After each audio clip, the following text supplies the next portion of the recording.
Hello! Today the advising team will be detailing Phase 1 of board prep, including a description of the goals, focus, tasks, and level of practice that are developmentally appropriate for most students during this stage of their medical education.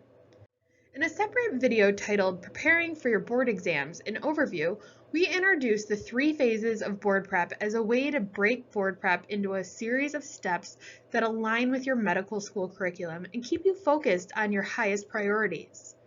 If you have not yet watched this video, please do so before continuing to watch the Phase 1 video.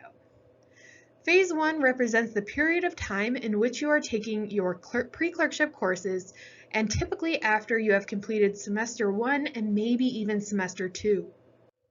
We also introduced the idea that each of these phases is associated with a different set of goals, focus, tasks, and level of practice. In this video, we will discuss Phase 1 in more detail and provide specific recommendations. The goals of Phase 1 are the acquisition of knowledge and development of skills, as well as the identification and remedy of any potential performance barriers. Because course performance is strongly and directly correlated with board exam scores, the primary focus of Phase 1 should be on mastering your coursework. Students who have a course exam average of less than 85% tend to struggle to obtain a competitive score on their board exams. This is related to the fact that the board exams taken at the end of year 2 are essentially a cumulative final exam for semesters 1 through 6. If you perform well in your course exams, you likely possess the knowledge and skills needed to perform well on the boards. If you cannot maintain a course exam average of 85% or higher, Phase 1 is the perfect time for you to figure out what's going on and getting in your way.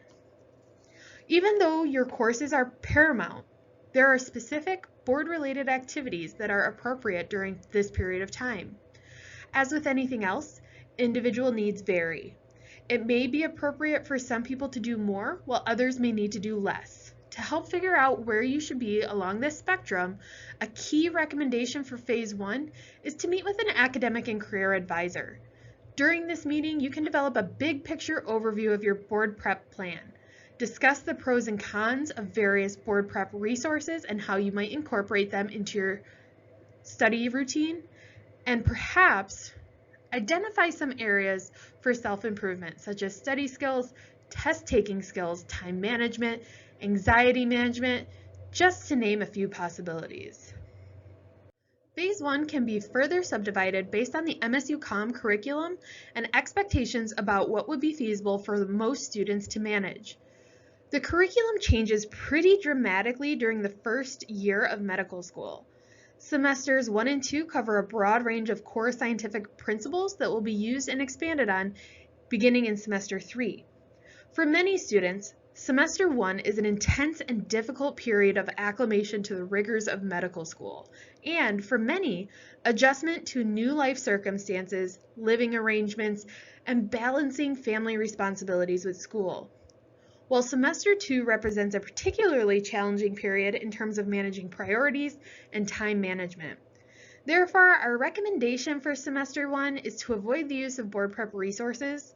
Use supplemental resources only if needed to help learn course content.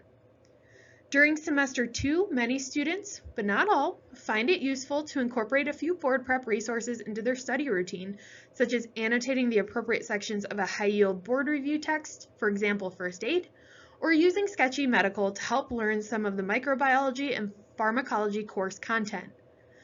Because board-style exam questions are inherently more integrative and cumulative, it is difficult to do much of this type of board prep during semesters 1 and 2.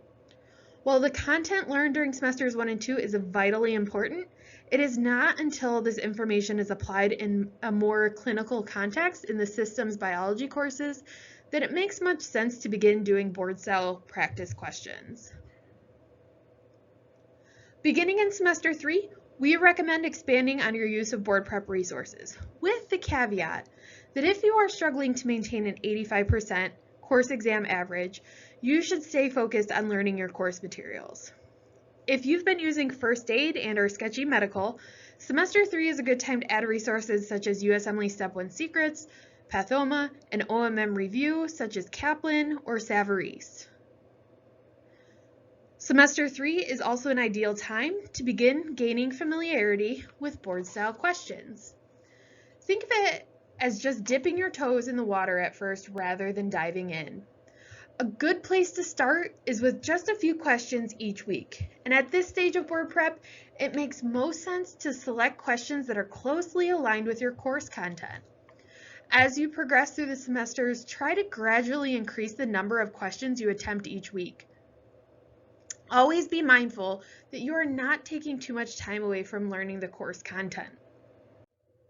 The recommendation to primarily use the Kaplan QBank during phases 1 and 2 is made for 3 reasons. MSU-Com purchased it for you, so you might as well save your financial resources for when you're really going to need them, which is semester 6 and beyond. Number 2, MSU-Com students who most utilize their Kaplan resources tended to do better on COMLEX than those who use them less or not at all. And number 3, even if you get a great deal on a long-term subscription to UWorld or ComBank or ComQuest, as described in this slide, you will need a lot of unique, high-quality practice questions during phase 3. So you might want to save those until later. By the time you've completed semester 5, you will have taken all but one of your systems biology courses.